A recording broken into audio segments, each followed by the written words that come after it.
definiram para mim, um paciente borderline, ela me definiu o vazio como sendo um grande nada, cheio, cheio, cheio de dor, angústia, sensação de ansiedade.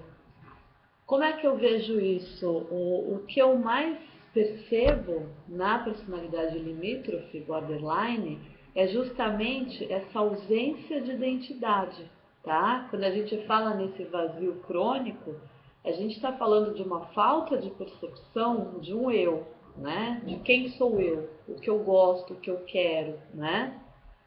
Por isso esse grande sofrimento, né? Quando a gente não tem essa noção de quem a gente tem um sofrimento muito grande e uma tendência muito grande também a depender de outras pessoas, tá? E dependendo de outras pessoas, os borderlines eles vão, na verdade, ter a sensação, na hora que eles estão com essas pessoas, de que essa identidade de alguma forma é preenchida. Mas o que acontece? No momento em que a pessoa se afasta, tá? Por pouco tempo que seja, ele vai se deparar novamente com esse grande vazio cheio de angústia que ele sente o tempo todo, certo, gente? Então, assim, a falta dessa percepção de identidade é o que eu considero o sintoma, digamos, mais forte, né, nesse quadro. Aí a gente tem impulsividade, né, que vai gerar diversas compulsões, tá? Compulsões ligadas à comida, sexo, uso de drogas, tá? Na verdade, atitudes sem limites, né? São pessoas que, na verdade, se você não vem em consultório, né, se você convive com borderline no trabalho, ou você conhece numa festa, na casa de um amigo, você não vai perceber que essa pessoa tem alguma coisa, né? São pessoas que geralmente, grande parte delas, são pessoas muito agradáveis, muito sorridentes, muito alegres, se mostram muito alegres, né? Elas têm essa capacidade dessa máscara num contexto social. E são geralmente líderes, né? Então, são pessoas que adoram festas e reúnem grupos, tá? Eles têm esse perfil. Mas são muito sozinhas, né? Então vivem buscando outras pessoas para que elas sintam essa identidade não formada, essa identidade perdida, tá, gente? A automutilação é muito perigoso quando a gente fala de automutilação, porque todo mundo pensa em quem se corta é borderline. Não, não necessariamente. O borderline pode se cortar também, como ele pode se automutilar de outras formas, como eu falei agora há pouco, quer dizer, exagerando na comida. Há muitos casos de pessoas bulímicas, tá, com o borderline e transtornos alimentares em geral, certo, gente? Então, quando eu me agrido, não necessariamente a gente está falando de uma agressão física, no sentido de eu pegar algo e me machucar, tá? Eles vão se autopunir o tempo todo. O border, ele carrega muita culpa, né? Ele tem uma culpa inconsciente, então ele ataca o outro, só que logo em seguida ele se sente culpado, né? E ele tem aquela sensação de desespero de não conseguir estar sem o outro, certo, gente? 70% dos casos a gente vincula abuso sexual na infância e pode ser também, muitas vezes, uma sensação de abandono, tá? Por isso, essa pessoa vai carregar, vai trazer lá de trás essa sensação de abandono. O abuso, gente, quando a gente fala em abuso sexual, isso não precisa ser só para o border em geral, tá? O abuso sexual na criança, ele traz a sensação de abandono no adulto, tá?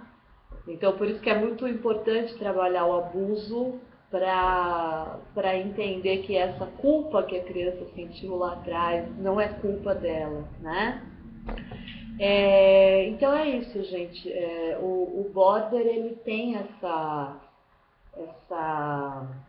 Na verdade, ele se liga muito fácil às pessoas, em alguns momentos ele vai se desligar muito fácil também, e ele vai passar de uma pessoa para outra. Justamente, ele não sabe por quê, mas ele precisa ter alguém do lado, né? Ele não consegue se imaginar sozinho de jeito algum.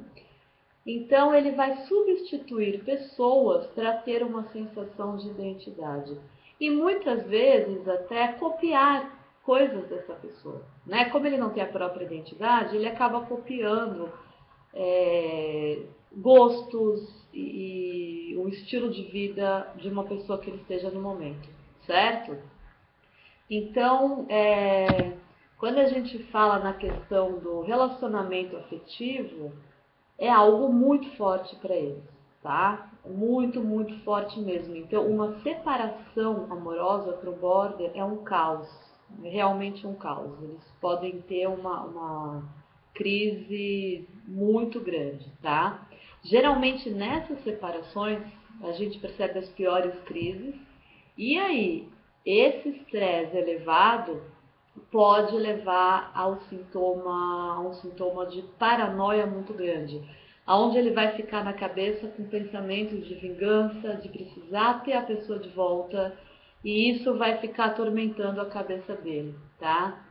Então ele vai realmente ligar para o outro 30 vezes seguidas, ir na casa da pessoa, pode até seguir. Ele vai ficar tão desesperado com essa separação que ele vai ficar com essa ideia fixa, e aí ele pode chegar a um quadro paranoico bem forte, tá, gente?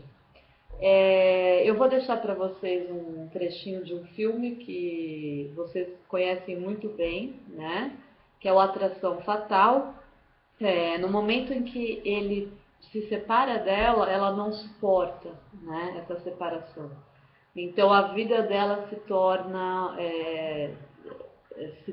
se vingar, né, desse homem, porque na verdade ela precisa dele para resgatar essa identidade dele, né? Na cabeça dela, ela enxerga como um grande amor que se afastou e ele não tem direito de fazer isso, tá? Eu vou deixar vocês então com esse filme. E qualquer pergunta, gente, aí embaixo vocês já sabem, tá bom? Grande beijo, até o próximo. Viu?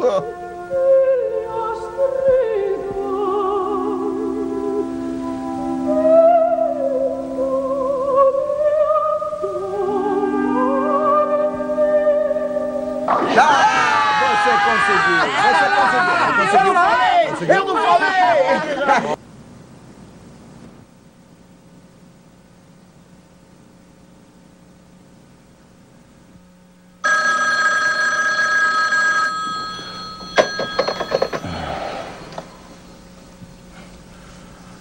Alô?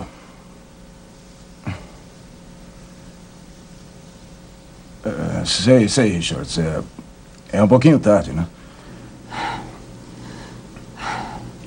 Se não atende minhas ligações no escritório, não tem alternativa. Bom, é que são 2 horas. Será que não dá para esperar pela manhã? Tá difícil para você falar? Vamos dizer que está.